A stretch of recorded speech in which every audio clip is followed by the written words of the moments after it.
Hello dear, क्या हाल है आपके। उम्मीद है कि ठीक ठाक होंगे और बहुत ही बढ़िया तैयारी कर रहे होंगे। इस वीडियो के अंदर जो एसएससी सीजीएल मेंस का एग्जाम देने वाले स्टूडेंट हैं उनके लिए मैं बहुत ही काम की बात बताने वाला हूँ। देखो, 3 स्टेप्स होते हैं किसी भी एग्जाम को क्रैक करने के लिए। नंबर 1 नॉलेज, यानी कि जो कंसेप्ट आप सीखते हैं। नंबर 2 उनकी प्रैक्टिस, बहुत सारे क्वेश्चन आपको सोल्व करने होते हैं। तो इन दो के ऊपर तो बहुत सारे स्टूडेंट मास्टरी कर लेते हैं, लेकिन सिर्फ इन दो से आपका एग्जाम क्लियर नहीं होगा। एक तीसरी छोटी सी चीज है जो लास्ट के दिनों में ही मैं आपको बताना चाह रहा था, वो है कि पेपर को देते वक्त आपका माइंडसेट कैसा हो।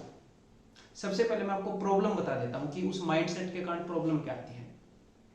कई कैंडिडेट ऐसे हैं कि उन्होंने सारे कंसेप्ट सीख लिए, अगर उनका कोई साथी है वो उनके पास कोई टफ क्वेश्चन लेकर आता है, वो उसे सोल्व कर देते हैं। कंसेप्ट्स की कमी नहीं है उनके पास, सारे कंसेप्ट आते हैं, बट फिर भी मॉक्स के अंदर मार्क्स नहीं आते हैं, वो प्रेशर मान जाते हैं। तो आपको मैं 3-4 चीजें बताने वाला हूं जो आपके उस प्रेशर को रिलीज करेंगी। ठीक है, कुछ आपको मैं ट्रुथ बॉम्ब्स देने वाला हूं जो आपको जानने चाहिए। सबसे पहला ट्रुथ बॉम्ब क्या है कि बच्चे ये सोचते हैं कि अगर 100 क्वेश्चन है मेंस के एग्जाम के अंदर, तो हर एक क्वेश्चन का जो फास्टेस्ट सॉल्यूशन है ना, उसी से मेरे को सोल्व करना है। एक क्वेश्चन को करने के 4-5 तरीके हैं, तो वो ये सोचते हैं कि 100 के 100 क्वेश्चन में जो फास्टेस्ट मेथड है उसी से मेरे को क्वेश्चन का जो सॉल्यूशन निकालना है। उनको अगर एक आधे क्वेश्चन का कोई सॉल्यूशन स्ट्राइक हो रहा है तो क्या करेंगे, वो फिर भी ये सोचेंगे कि कोई और फास्ट मेथड मेरे पास आ जाए। तो मैं आपको एक ऑनेस्ट बात बताऊं, मेरे को इतने साल हो गए टीच करते हुए, अगर आज मैं मेंस का एग्जाम दूंगा तो जो 100 क्वेश्चन है उनमें से 100 के 100 क्वेश्चन, क्योंकि कई क्वेश्चन मैं पहली बार देख रहा हूँ, उनमें से 100 के 100 क्वेश्चन का फास्टेस्ट सॉल्यूशन मैं खुद अटेम्प्ट नहीं करूंगा। मैक्सिमम हम प्रैक्टिस क्यों करते हैं, प्रैक्टिस करते हैं कि मैक्सिमम क्वेश्चंस को हम शॉर्टेस्ट सॉल्यूशन से करें। हो सकता है मैं 60, 65, 70 क्वेश्चन को काफी छोटे सॉल्यूशन से सोल्व कर दूं, लेकिन बाकी के जो क्वेश्चन हैं उनको मैं जो उनका बेस्ट सॉल्यूशन है उससे सोल्व ना करूं। क्यों? क्योंकि मेरे ऊपर टाइम का प्रेशर है, तो उनको मैं second best, third best solution से सोल्व करूं। ठीक है, तो अपने ऊपर ये बर्डन नहीं बनाना है कि भैया दूसरे तो बहुत फास्ट कर रहे होंगे, एक मैं ही रह जा रहा हूं। अरे टाइम का प्रेशर है, सबके ऊपर प्रेशर आया हुआ है। मैं आपको एक छोटी सी चीज दिखाता हूँ। ये मैं एक बुक पढ़ रहा था, मैं कुछ दिन से मैंने स्टार्ट कर रखी, इसके ऊपर एक चीज है, अगर आपको ना भी दिखे तो नेपोलियन की कोट है, क्या? ए genius is the man who can do average things when everyone else around him is losing his mind. Genius कौन है? जब सबका दिमाग हिला हुआ है प्रेशर की सिचुएशन में, तब जो एवरेज काम कर सके, उसको सुपर वुमेन काम करने की जरूरत नहीं है, आपको भयंकर सॉल्यूशन निकाल कर लाने की जरूरत नहीं है। कई क्वेश्चंस के आप बढ़िया सॉल्यूशन लेकर आओगे, लेकिन उसके बाद आपने करना क्या है, नॉर्मल जैसा भी आपको सॉल्यूशन स्ट्राइक करे उसी से काम चला दो, उसी को कर दो। और ऐसे ही करेगा कोई, अगर टीचर भी एग्जाम देगा तो उसको भी यही करना पड़ेगा।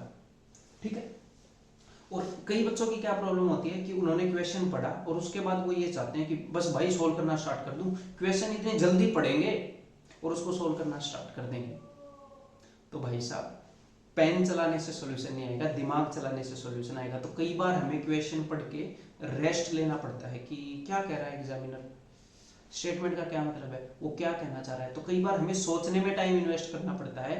तो बच्चे ये सोचते हैं कि पढ़ा है, अब मैं करना स्टार्ट कर दूं, कुछ ना कुछ लिखना ही स्टार्ट कर देते हैं। तो इस चीज से भी थोड़ा बचना।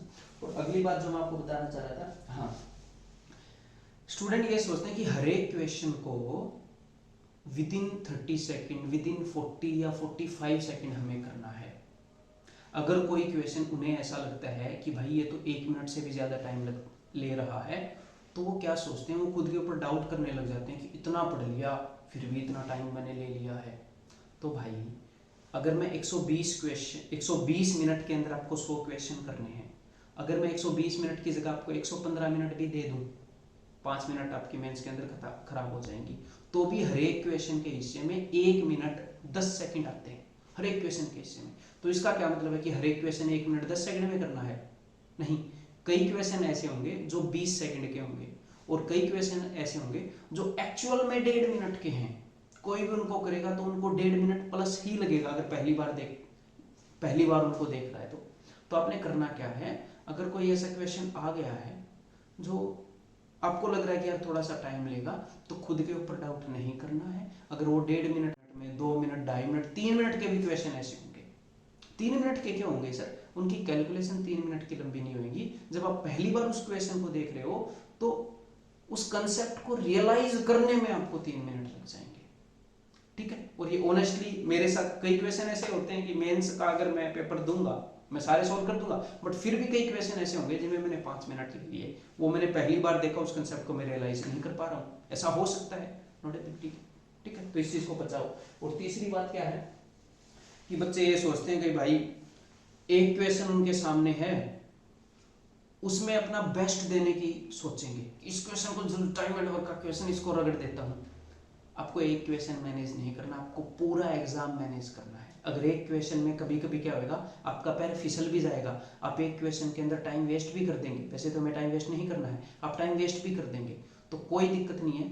उस वक्त अपने दिमाग को खराब मत करना, अपने आप को मत कोसना, ठीक है। हमें ओवरऑल एग्जाम बढ़िया देना है। ओवरऑल एग्जाम में अगर हमने बढ़िया नॉलेज ली है, बढ़िया प्रैक्टिस करी है, अगर ठीक ठाक प्रैक्टिस भी रहेगी ना, तो ओवरऑल अपनी जो परफॉर्मेंस है वो बेटर ही आएगी, टेंशन मत लो, ठीक है। तो ये कुछ जरूरी बातें हैं जो मैं आपको बताना चाहता था। सो दैट्स ऑल द बेस्ट। अपने एग्जाम को अच्छे से देना। अगर आपने अच्छे से मेहनत की है, अच्छे से प्रैक्टिस की है, तो अपने ऊपर कॉन्फिडेंस रखो, और कर भी क्या सकते हो, मतलब ऐसे रोते हुए जाओगे क्या एग्जाम के अंदर, तो अपने ऊपर कॉन्फिडेंस रखो, ठीक है। अगर आप एवरेज परफॉर्म भी करके आएंगे, सुपरमैन नहीं बनना वहां पर, एवरेज परफॉर्म भी करके आएंगे, मैं गारंटी देता हूं आपका रिजल्ट बढ़िया आएगा। अपने दिमाग को थोड़ा सा शांत रखना उस दिन, खुद को मत कोसना, ठीक है। So that's all, bye bye, take care, love you.